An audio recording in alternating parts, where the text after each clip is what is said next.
What's up, everyone? Today I just want to make a video about evaluating your competition deeper than just looking at their photos and their listing and their Keepa and just the numbers. So you should always dive deeper into it. And I had a question from one of my friends, and he wanted to know, gave me this product, and I started evaluating his competition more and more and kind of realized that he was about to go into a battle that he could not win. So what I mean by that is you should always look deeper into your competitors' storefronts. And some people might not know this, but you can look at how long other people have been selling, what products they've launched, how many products they have up, if they're doing good with their other products based in their storefront, right?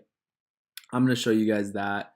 And I just want to make this video because I kind of made a mistake with this in a little bit ago when I first started selling, where I was going into a market that looked really good based off the numbers, but I didn't realize who I was selling against and my competitors, how much of a budget they had more than me, and how it kind of lost me money in the long run. But let me just dive right into it.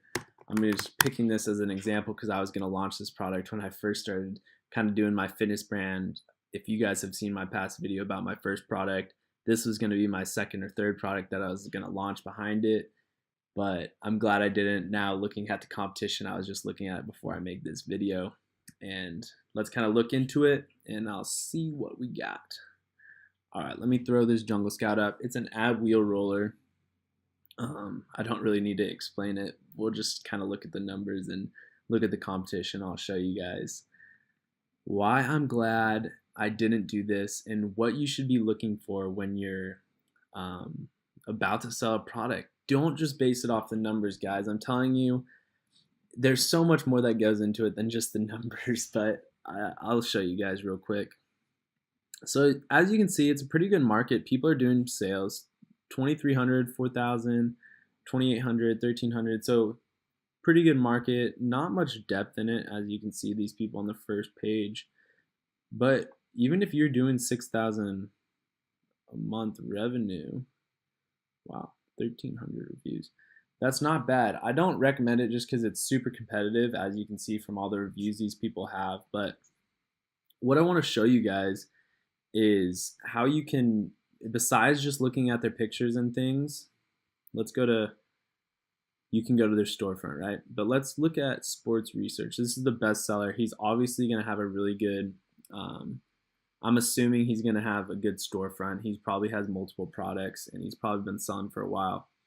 So of course, always look at their title and description and bullet points, right? And evaluate the pictures. I really like this picture, the first one. And as you can see, good. They have a video, pretty good. And I always check their Keepa as well. This is another key point. There's a fly coming at me, I think. 887 days. You can see how long they've been selling a specific product.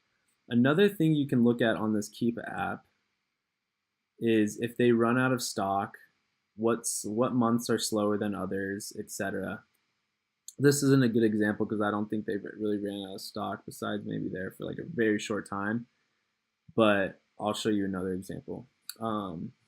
So what you want to do though is always go to their storefront. You can see it on the right here where it says in stock, sold by Sports Research.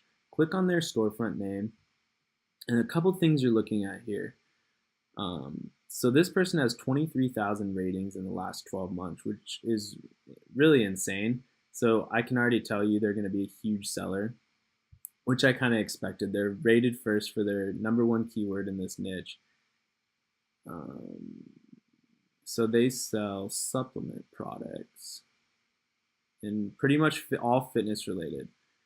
So I can already tell you they're selling a fitness related product. It's under a fitness related brand. They're not creating multiple brands. It's all fitness related. So a few things you can see from here is they're going to have a huge email list. They can retarget those customers, send them discount codes. It's a lot easier to rank your product that way. If you already have a list that you know people are interested in fitness stuff like supplements, you can really target them and give them discount codes on your future products, right? Which everyone should be doing, getting an email list together. So for future launches, it'll be just so much easier for you to rank instead of trying to use maybe launch service or whatever everyone's doing now. Okay. So yeah, looking at these numbers, these people are doing an insane amount of revenue. As you can see, like 880,000, and that's in a month. Um, so that's insane. But so there's one good thing you can take from this, and that is that they might not be putting much focus on this product, for instance, because they have so many products doing so well. So what you can do is, let's see how much they're doing on this product really quick. If it will load, I think I double clicked it. So they're doing, computer's being so slow.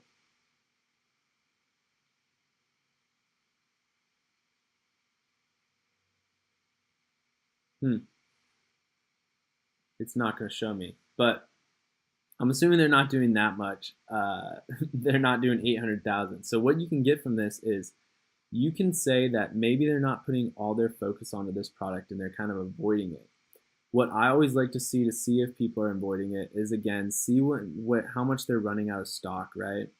And just from this, you can see they're doing lightning deals very often. So I would not say this person's avoiding this product at all. So they're paying attention to, this is probably a huge company running this Amazon site, probably has multiple people working for them and things like that. So just based off that, yeah, that's an insane seller. I kind of figured it would be because they're the ranked #1 for the spot. But let's look at some other ones. And you guys should be doing this for every single one of your competitors when you're looking at the first page, the second page, the third page. How well have they been doing? What is making them rank there? Is it they've been selling for a long time? Did they go to a huge spurt, right? Let's look at this power guidance, for instance. 146 reviews. That's good. So you can evaluate their pictures. Not like that. Pretty good. Pretty good, right? Go down here, Keepa, Keepa. You can download it. It's free. And you can see they've been selling for 1,000 days, so 3 years. That's a long time. Another thing you can look at is, okay, they ran out of stock. How long did it take them to get back in? Almost a month. Almost, yeah. So a month. What you can kind of see here is if they keep running out of stock, like I kind of said earlier, either there's two things going on. They don't have the cash flow to keep in stock, which is a good sign for you, because if you do have the cash flow to keep in stock, then you can outrank them when they do run out of stock, right? And then the other thing is maybe they're just a huge seller and they're not really paying attention, or they don't know what they're doing.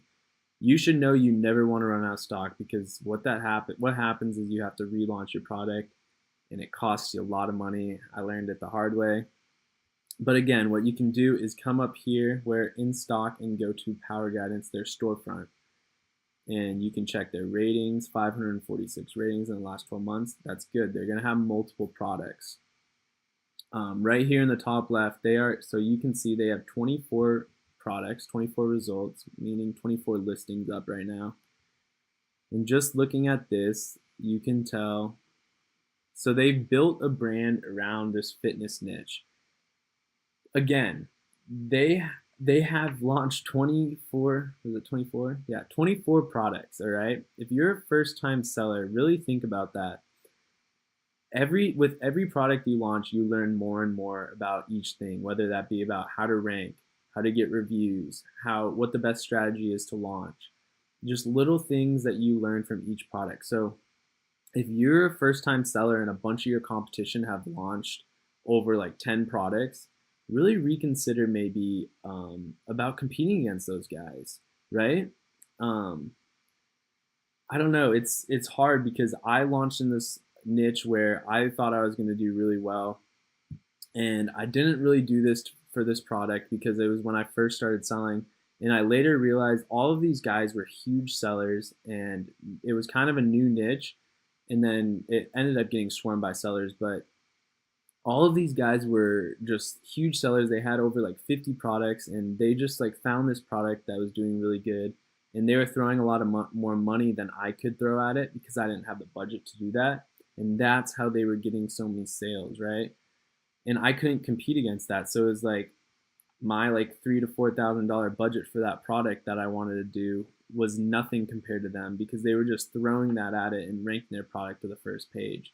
So really evaluate and see how they're doing, how many sales. So like this, for instance, see they have some good products up, so they know what they're doing, and they've been selling these products for so long. So really see, just take a look at this because I don't want you guys making the same mistakes I did. Let's go to the third page quick and see if we can find one that maybe hasn't been selling that long.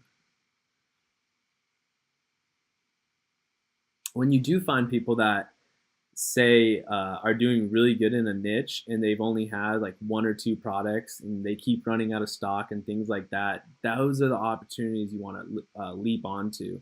If every one of your competitors on the first and second page are like have multiple products and are doing really well, maybe shy away from that even if the numbers look really good, unless you like are super confident you are creating something that has more value and the customers are going to want. um, I would really reconsider and just really look at your competitors, because those people that have so many products and a bigger budget, it's going to be hard to compete against. It really is. And that's just the way Amazon's algorithm work. And that's the one like iffy part with Amazon is if you don't have a huge budget, you don't want to take on these huge sharks because you're just going into a battle you literally can't win. Um, so this guy, for instance, he's been selling for 144 days.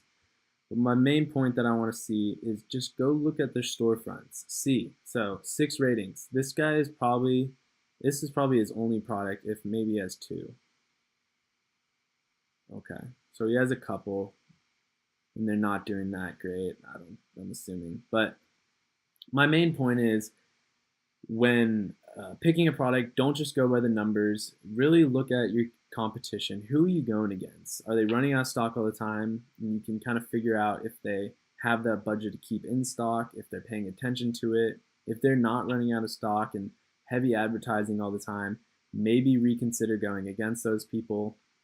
The other thing is if it's a huge seller that has so many products, the one positive is they might not be completely focused on that product. Maybe they have other focuses on other things, but you can tell if they're running out of stock.